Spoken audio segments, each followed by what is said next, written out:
നമസ്കാരം. വെനസ്വേലയെ ചുറ്റിപ്പറ്റിയ സംഘർഷങ്ങളുടെ പൊടിപടലങ്ങൾ പോലും താഴ്ന്നു മാറുന്നതിന് മുൻപേ അടുത്ത ലക്ഷ്യം ഇറാനാകുമെന്ന സൂചനകൾ ഡൊണാൾഡ് ട്രംപിന്റെ വാക്കുകളിലും നടപടികളിലും വ്യക്തമാണ്. ലോകം മുഴുവൻ ഒരു T20 താളത്തിലേക്ക് അടിച്ചേൽപ്പിക്കാൻ ശ്രമിച്ച ഒരു പ്രസിഡന്റിന്റെ രാഷ്ട്രീയ സ്വഭാവം വീണ്ടും അപകടകരമായ വഴിത്തിരിവിലേക്കാണ് നീങ്ങുന്നത്. അധികാരം കൈവശമുള്ളപ്പോഴൊക്കെ നിയന്ത്രണം വിട്ട തീരുമാനങ്ങൾ എടുത്ത ട്രംപ് ഇപ്പോഴും ആ അസ്ഥിരത കൈവിടുന്നില്ല എന്നതാണ് ഏറ്റവും ഭയപ്പെടുത്തുന്ന യാഥാർത്ഥ്യം.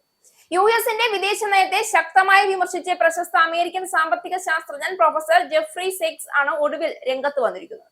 വെനസ്വേലയ്ക്ക് ശേഷം US പ്രസിഡന്റ് ഡൊണാൾഡ് ട്രംപ് അടുത്തതായി ലക്ഷ്യം വെക്കുന്നത് ഇറാൻ പ്രസിഡന്റിനെയാണെന്നും അദ്ദേഹം ആരോപിക്കുന്നുണ്ട്. ട്രംപ് നിയന്ത്രണാതീതനാണെന്നും ഭരണഘടനയ്ക്കപ്പുറം പ്രവർത്തിക്കുന്ന സൈനിക ഉപകരണമായി അമേരിക്ക മാറിയെന്നും അദ്ദേഹം ആരോപിച്ചു. ഔട്ട് ഓഫ് കൺട്രോൾ എന്ന വിലയിരുത്തൽ ഒരു രാഷ്ട്രീയ വിരോധിയുടെ അതിശയോക്തിയല്ല, മറിച്ച് അദ്ദേഹത്തിന്റെ തന്നെ നെറികെട്ട പ്രവർത്തികൾ തെളിയിക്കുന്ന ഒരു നഗ്ന സത്യം തന്നെയാണ്. ഇറാൻ എന്ന രാജ്യം ട്രംപിന്റെ കണക്കുകൂട്ടലുകളിൽ എപ്പോഴും ഒരു ശത്രു രാജ്യമായാണ് നിലകൊണ്ടത്. ആണവ കരാർ തകർത്തു കളഞ്ഞതും ഉപരോധങ്ങളുടെ കുരുക്ക് മുറുക്കിയതും മിഡിൽ ഈസ്റ്റിൽ തീപ്പൊരി വീഴ്ത്തിയതുമായ തീരുമാനങ്ങളെല്ലാം ചേർന്ന് ഇന്നത്തെ അസ്ഥിരതയുടെ അടിത്തറ പാകിയതിൽ ട്രംപിന് നിർണായക പങ്കുണ്ട്. ഇപ്പോൾ ഇറാന്റെ പ്രസിഡന്റിനെ നേരിട്ട് ലക്ഷ്യമിടുന്ന ഒരു ആക്രമണം എന്ന ആശയം പോലും ലോക സമൂഹത്തെ വിറപ്പിക്കുന്നുണ്ട്.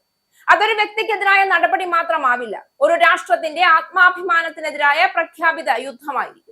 ഇറാനെ ആക്രമിച്ചാൽ സംഭവിക്കുക ഒറ്റപ്പെട്ട ഒരു സൈനിക നടപടിയാവില്ല, അത് മിഡിൽ ഈസ്റ്റിനെ മുഴുവൻ വിഴുങ്ങുന്ന ഒരു ചുഴലിക്കാറ്റിന്റെ തുടക്കമായി. ഇറാൻ എന്ന രാജ്യം ഒറ്റയ്ക്കല്ല നിലകൊള്ളുന്നത്, അതിന് ശക്തമായ സഖ്യങ്ങളും പ്രാദേശിക സ്വാധീനവുമുണ്ട്. ഹോർമൂസ് കടലിടുക്ക് അടച്ചുപൂട്ടാനുള്ള സാധ്യത മാത്രം മതിയാകും ലോകവ്യാപകമായ എണ്ണവില കുതിച്ചുയരാൻ.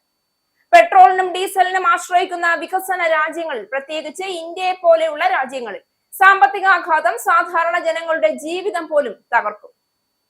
ഭക്ഷ്യവില കുതിച്ചുയരും, തൊഴിലില്ലായ്മ വർദ്ധിക്കും, സാമൂഹിക അസ്വസ്ഥതകൾ ശക്തമാകും. മാത്രമല്ല, ഇറാനെതിരെ നടക്കുന്ന ഒരു ആക്രമണം തീവ്രവാദത്തെ ഇല്ലാതാക്കുമെന്ന ട്രംപിന്റെ വാദം വെറും മിഥ്യയാണ്. ചരിത്രം പഠിപ്പിക്കുന്നത് ഇതിന്റെ വിപരീതമാണ്. ഓരോ ബോംബ് വീഴുമ്പോഴും, ഓരോ പ്രസിഡന്റിനെ അപമാനിക്കുമ്പോഴും പുതിയ തലമുറയിലെ തീവ്രവാദികൾ ജനിക്കുകയാണ്. പ്രതികാരത്തിന്റെ രാഷ്ട്രീയം ഒരിക്കലും സമാധാനം കൊണ്ടുവന്നിട്ടില്ല, അത് കൊണ്ടുവന്നത് കൂടുതൽ രക്തപ്പുഴകൾ മാത്രമാണ്. ഇറാന്റെ പ്രസിഡന്റിനെ ലക്ഷ്യമിടുന്ന ഒരു ആക്രമണം മിഡിൽ ഈസ്റ്റിൽ മാത്രമല്ല, യൂറോപ്പിലും അമേരിക്കയിലും വരെ പ്രതികാര ആക്രമണങ്ങളുടെ സാധ്യത വർദ്ധിപ്പിക്കും. ട്രംപിന്റെ രാഷ്ട്രീയ ഭാഷ തന്നെ ഈ ഭീഷണിയുടെ സൂചനയാണ്. നയതന്ത്രത്തിന്റെ സൂക്ഷ്മതകൾ അവഗണിച്ച് ശക്തി പ്രദർശനത്തിന്റെ ശബ്ദ കോലാഹലങ്ങളിൽ അദ്ദേഹം ആനന്ദം കണ്ടെത്തുന്നു. ലോക നേതാക്കളെ അപമാനിക്കുകയും രാജ്യങ്ങളെ ഭീഷണിപ്പെടുത്തുകയും അന്താരാഷ്ട്ര നിയമങ്ങളെ പരിഹസിക്കുകയും ചെയ്യുന്ന സമീപനം ഒരു സൂപ്പർ പവറിന്റെ നേതാവിന് യോജിച്ചതല്ല. ഇതൊരു റിയാലിറ്റി ഷോ അല്ല. ഇവിടെ തെറ്റായ ഒരു നീക്കം കോടിക്കണക്കിന് മനുഷ്യരുടെ ജീവനെ ബാധിച്ചു. എന്നാൽ ട്രംപിന് ഈ ഉത്തരവാദിത്വ ബോധം പലപ്പോഴും ഇല്ലാതാകുന്നു എന്നതാണ് ലോകം കണ്ട സത്യം. ഇറാനെതിരെ ആക്രമണം ഉണ്ടായാൽ അമേരിക്കയും സുരക്ഷിതമാകുമെന്ന് ഒരു ഉറപ്പുമില്ല, മറിച്ച് അത് അമേരിക്കൻ സൈനികരുടെ ജീവൻ കൂടുതൽ അപകടത്തിലാക്കും.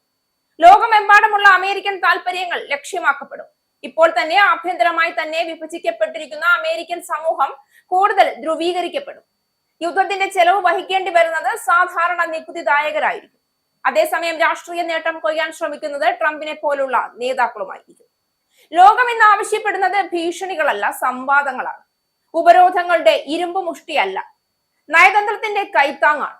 എന്നാൽ ട്രംപിന്റെ രാഷ്ട്രീയ കാഴ്ചപ്പാട് ഈ യാഥാർത്ഥ്യത്തെ നിരന്തരം നിഷേധിക്കുന്നു. അധികാരത്തിന്റെ ലഹരിയിൽ നിന്ന് പൂർണ്ണമായും മോചിതനാകാത്ത ഒരു നേതാവ് ലോക സമാധാനത്തെ തന്റെ വ്യക്തിപരമായ അജണ്ടയുടെ പണയമായി വെക്കുമ്പോൾ അതിനെ ചോദ്യം ചെയ്യേണ്ടത് അന്താരാഷ്ട്ര സമൂഹത്തിന്റെ കടമയാണ്. ഇറാന്റെ പ്രസിഡന്റിനെ ആക്രമിക്കുമെന്ന ഏതൊരു നീക്കവും ട്രംപിന്റെ നിയന്ത്രണം വിട്ട രാഷ്ട്രീയത്തിന്റെ ഏറ്റവും അപകടകരമായ രൂപമായിരിക്കും.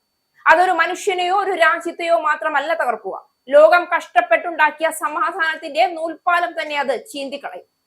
ശക്തിയുടെ രാഷ്ട്രീയം അവസാനിപ്പിച്ച് ഉത്തരവാദിത്തത്തിന്റെ രാഷ്ട്രീയം ഉയർത്തിക്കാട്ടാൻ ലോകം തയ്യാറായില്ലെങ്കിൽ ട്രംപിന്റെ ഇത്തരം ഭീഷണികൾ നാളെ ഒരു ആഗോള ദുരന്തത്തിന്റെ തുടക്കവാക്യങ്ങളായി മാറും.